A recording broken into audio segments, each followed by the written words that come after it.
አዲስ አበባን በሚመለከት እየመጣ ያለው ለውጥ ምንም ጥርጣሬ አይግባችሁ በጥቂት ዓመታት ውስጥ በድፍን አፍሪካ ምሳሌ ተደርጎ ይወሰዳል። ምክንያቱም በራስ አቅም በራስ ገንዘብ ባጠረ ጊዜ ከመቆሸሽ ከጨለማ ልምምድ የወጣን ከተማ ለዜጎች ምቹ አድርጎ መስራት እንደሚቻል በተግባር ያሳየንበት አንዱ ስራ ስለሆነ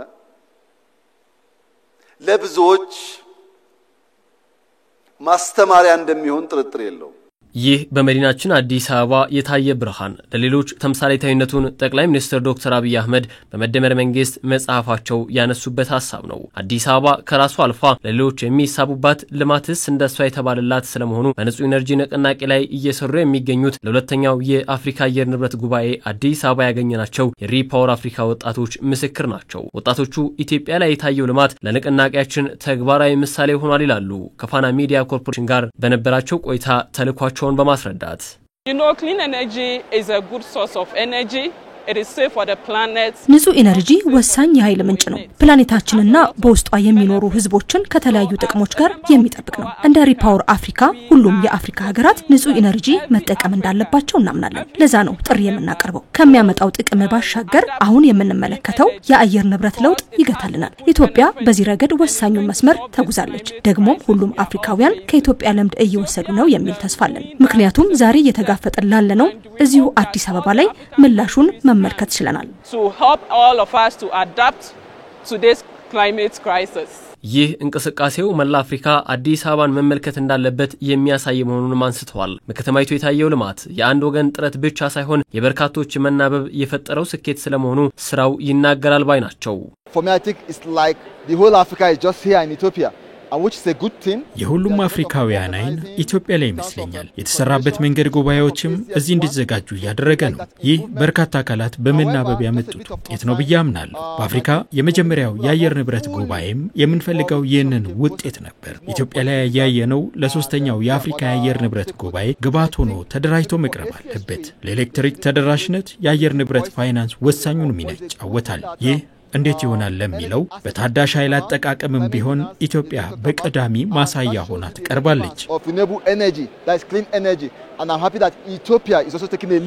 እናም ይህንን ተሞክሮ ለሌሎች ሀገራት ማካፈል ግድ የሚለው ስራ መሆን እንዳለበትም ያነሳሉ። በተለያዩ ዘርፎች አፍሪካን በማንቃት ረገድ የመሪነቱን ሚና የምትጫወተው ሀገር ዛሬም ይህ የቤት ስራ ሆኖ መቀጠሉን መዘንጋት የለበትም ባይ ናቸው። ህዳሴን በማሳያነት በመጥቀስ ኢትዮጵያ had to stand out. You can see they are having the ACS2 here.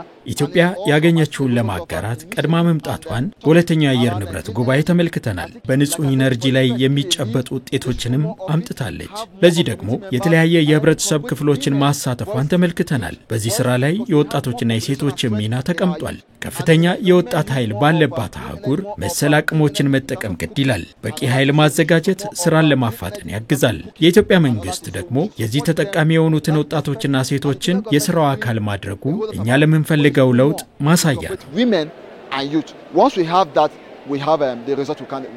ይህንን በመዲናይቱ የተስተዋለ በርካቶችን በጥራቱና በፍጥነቱ ያስደነቀ ስራ በገጠሪቱ ኢትዮጵያ ማስፋት ትርፉ ለመላው አፍሪካ ስለመሆኑም የሪፓወር አፍሪካ አባላት ጠቅሰዋል። EV train, I've seen that in Ethiopia.